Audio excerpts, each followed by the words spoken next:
Okay, guys, last time that I read from crossover, we stopped at page 44, and I asked you to make an inference on whether or not you thought that Josh would take JB's bet.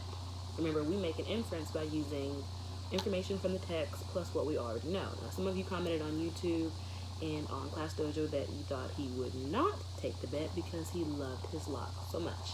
So we're going to continue reading and see if he takes the bet or not. Even though I used to be one of those nerdy sixth graders, even though I love my hair the way Dad loves Krispy Kreme, even though I don't want us to lose the game, odds are this is one of JB's legendary bets I'll win, because that's a lot of ifs. The game is tied. When JB's soft jumper sails tick through the air, tock, the crowd stills, tick, mouths drop, tock, and when his last second shot, tick, hits the net, tock, the clock stops. The gym explodes. Its hard bleachers empty, and my head aches.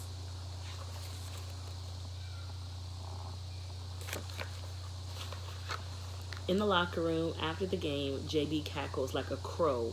He walks up to me grinning, holds his hand out so I can see the red scissors from Coach's desk smiling at me, their steel blades sharp and ready. I love this game like the winter loves snow, even though I spent the final quarter in foul trouble on the bench. JB was on fire and we won, and I lost the bet. So he did take the bet. Cut. Time to pay up, filthy, JB says, laughing and waving the scissors in the air like a flag. My teammates gather around to salute. Filthy, filthy, filthy, they chant. He opens the scissors, grabs my hair to slash a strand. I hear my golden lock hit the floor.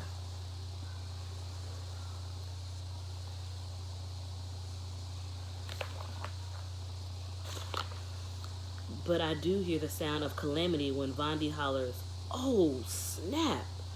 Calamity, a noun, an unexpected, undesirable event, often physically injurious. As in, if JB hadn't been acting so silly and playing around, he would have cut one lock instead of 5 from my head and avoided this calamity. As in, the huge bald patch on the side of my head, as in a dreadful calamity. As in, after the game, Mom almost had a fit when she sees my hair. What a calamity, she says, shaking her head and telling Dad to take me to the barbershop on Saturday to have the rest cut off. Mom doesn't like us eating out, but once a month she lets one of us choose a restaurant, and even though she won't let him touch half the things on the buffet, it's Dad's turn and he chooses Chinese. I know what he really wants is Pollard's chicken and barbecue, but Mom has banned us from that place. In the Golden Dragon, Mom is still frowning at JB for messing up my hair. But Mom, it was an accident, he says. Accident or not, you owe your brother an apology, she tells him.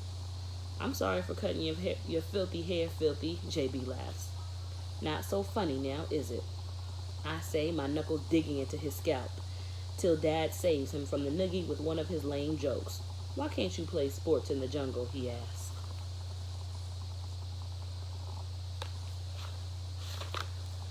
Mom repeats the question because Dad won't continue until someone does. Because of the cheetahs, he snaps back, so amused. He almost falls out of his chair, which causes all of us to laugh and get past my hair issue, for now. I fill my plate with egg rolls and dumplings. JB asks Dad how we did. Y'all did okay, Dad says. But JB, why'd you let that kid post you up? And Filthy, what was up with that lazy crossover? When I was playing, we never. And while Dad is telling us another story for the 100th time, Mom removes the salt from the table and JB goes back to the buffet.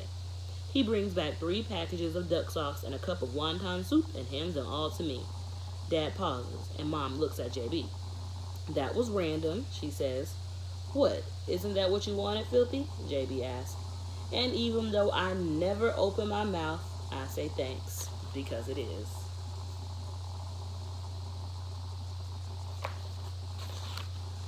Missing. I'm not a mathematician. A plus B seldom equals C. Pluses and minuses, we get along, but we're not close. I'm no Pythagoras. And so each time I count the locks of hair beneath my pillow, I end up with 37 plus one tear, which never adds up. The inside of mom and dad's bedroom closet is off limits, so every time JB asks me to go in there to look through dad's stuff, I say no. But today, when I ask mom for a box to put my dreadlocks in, she tells me to take one of her Sunday hat boxes from the top shelf of her closet.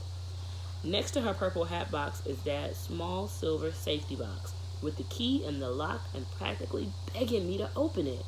So I do, when unexpectedly, "What are you doing, filthy?" Standing in the doorway is JB with the look that says, "Busted." "Filthy, you still gonna give me the silent treatment?" "I really am sorry about your hair, man. I owe you, Filthy. So I'm gonna cut the grass for the rest of the year and pick up the leaves. And I wash the cars. I'll even wash your hair." "Oh, you got jokes, huh?" I say, then grab him and give him another noogie. "So what are you doing in here, Filthy?" "Nothing. Mom said I could use her hat box." "That doesn't look like a hat box, Filthy. Let me see that," he says. And just like that, we're rummaging through a box filled with newspaper clippings about Chuck the Man Bell, and torn ticket stubs, and old flyers, and whoa, there it is, Filthy, JB says.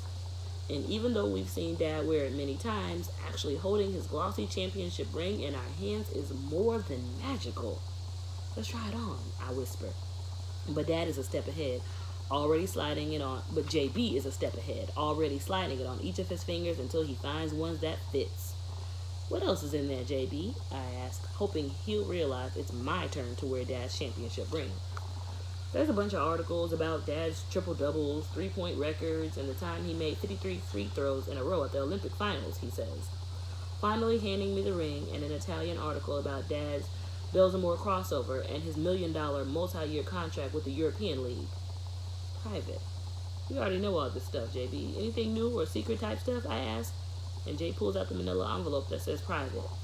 I grab it, glance at the private stamp on the front. In the moment that I decide to put it back, JB snatches it. "Let's do this," he says. I resist, ready to take the purple hat box and jet, but I guess the mystery is just too much. We open it. There are 2 letters. The first one reads, "Chuck Bell, the Los Angeles Lakers would like to invite you to our free agent tryout." We open the other. It starts, "Your decision not to have surgery means that realistically, with patellar tendonitis, you may not be able to play again." Patellar tendonitis, the condition that arises when the muscle that connects the kneecap to the shin bone becomes irritated due to overuse, especially from jumping activities. As in, on the top shelf of Mom and Dad's closet in a silver safety box, JB and I discovered that my dad has jumper's knee, aka patellar tendonitis. As in, as a rookie, my dad led his team to the Euro League championship. But thanks to patellar tendonitis, he went from a superstar with a $1 million fadeaway jumper to a star whose career had faded away. As in, I wonder why Dad never had surgery on his patellar tendonitis. Sunday after church, when the prayers end and the doors open, the bells hit center stage and the curtain opens up on the afternoon pickup game in the gym at the Country Recreation Center. The cast is full of regulars and workies, with cartoon names like Flapjack, Scoobs, and Coop. The hip-hop soundtrack blasts, the bass booms. The crowd looms. There's music and mocking, teasing non-stop, but when the play begins, all the talk ceases. Dad shovel passes the ball to me. I behind the back of the pass to JB, who sinks a 20-foot three. See, this is how we act on Sundays, after church. Basketball rule number 2. Random text from Dad.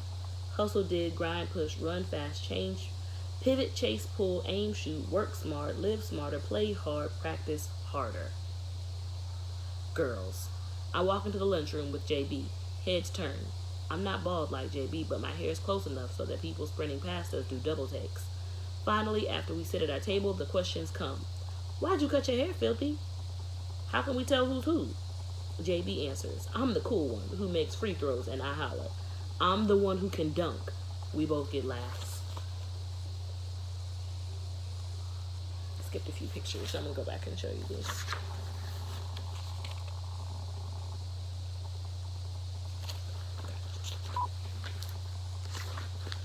Some girl who's never seen before in tight jeans and pink Reeboks comes up to the table. JB's eyes are ocean wide, his mouth swimming on the floor, his clownfish grin embarrassing. So when she says, "Is it true that twins know what each other are thinking?" I tell her, you don't have to be his twin to know what he's thinking. While Vondi and JB debate whether the new girl is a knockout or just beautiful, a hottie or cutie, a layup or a dunk, I finished my vocabulary homework and my brother's vocabulary homework, which I don't mind since English is my favorite subject, and he did the dishes for me last week. But it's hard to concentrate in the lunchroom with the girls' step team practicing in one corner, a rap group performing in the other, and Vondi and JB waxing poetic about love and basketball. So when they ask, "What do you think, Filthy?" I tell them, "She's curious, having a great physical and beauty and appeal, as in every guy in the lunchroom is trying to flirt with the new girl because she's so peculiar. As in, I've never had a girlfriend, but if I did, you better believe she'd be just like her. As in, wait a minute, why is this new girl now talking to my brother?"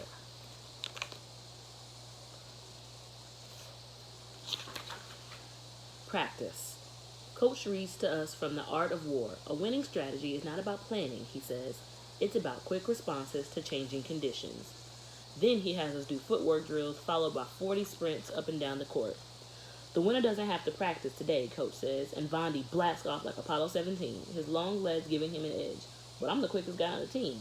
So on the last lap, I run hard, take the lead by a foot, and even though I don't plan it, I let him win and get ready to practice harder.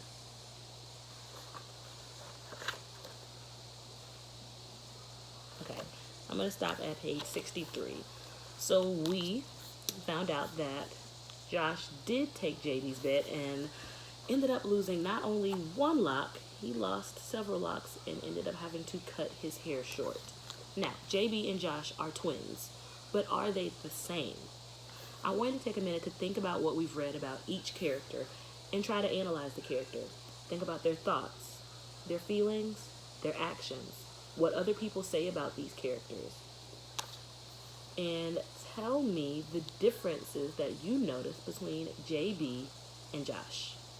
Till next time, bye guys.